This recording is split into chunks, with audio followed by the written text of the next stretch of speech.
মিয়ানমারের ইয়াঙ্গুনে একগুচ্ছ হাসিমুখ। টিম হোটেলের সুইমিং পুলে শামসুন নাহার রূপনাদের খুনসুটি বুঝিয়ে দেয় মিয়ানমার ম্যাচ শেষ হলেও তাদের এনার্জি এখনো 100-তে 100।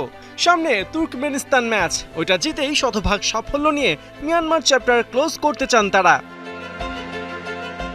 আগের দিন ম্যাচ হওয়ায় বৃহস্পতিবার ইয়াঙ্গুনে মনিকা সাগরিকাদের ছিল রিকভারি সেশন।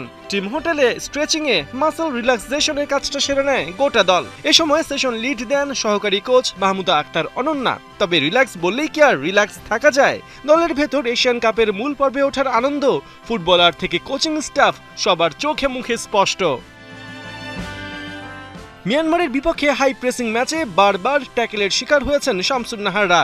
ব্যথায় কুকড়ে গিয়েছেন, মাঠেই আইস দিতে হয়েছিল, কিন্তু ম্যাচটা তারা বের করে এনেছেন দাপুটের সাথেই। দলের সহকারী কোচ মাহবুবুর রহমান লিটু জানিয়েছেন, team is in high spirit. আলহামদুলিল্লাহ, আমাদের মেয়েরা খুব ভালোভাবে আছে, খুব ভালো মুডে আছে। তো আপনারা জানেন যে কালকে একটা আমাদের খুব ভাইটাল ম্যাচ খেলা গিয়েছে, এটার জন্য আমরা আজকে রিকভারি সেশন করছি। এখন আমরা স্ট্রেচিং করে টিম সুইমিংয়ে নেমেছে। আর এটা আমি বলবো যে আমাদের এই এতদিনের যে কষ্ট মেয়েদের, বা আমরা যে এতদিন ধরে জার্নি করছি, সেটারই একটা ফসল। কালকে আমরা একটা হিস্ট্রি করেছি। তো এটা আমাদের আরেকটা ম্যাচ আছে, তো আমরা এই ম্যাচটাকেও অনার করছি, গুরুত্ব দিচ্ছি। আমরা ওই ম্যাচটা জিতে ইনশাল্লাহ আমরা অস্ট্রেলিয়ার পথ তো আপনারা জানেন যে জার্নি করে ফেলেছি।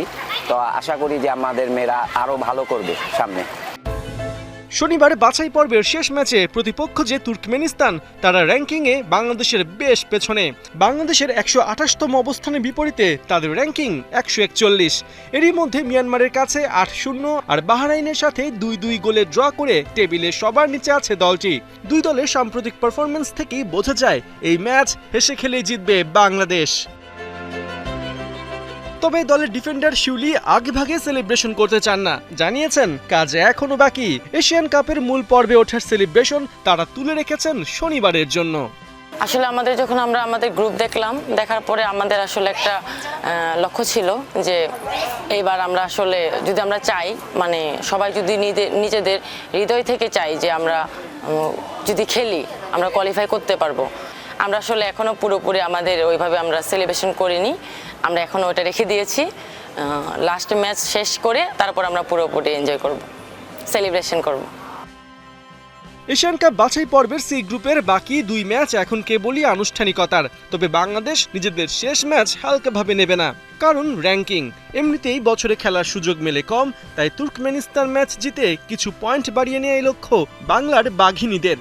ইয়াঙ্গুনে শনিবার তুর্কমেনিস্তানের বিপক্ষে বাংলাদেশের খেলা শুরু সন্ধ্যা 6:30টায়। পূর্বাভাস বলছে এবারও ইয়াঙ্গুনে গোল বন্যায় প্রতিপক্ষকে ভাসাতে চলেছে ঋতুপর্ণারা। পার্থ বণিক, ৭১।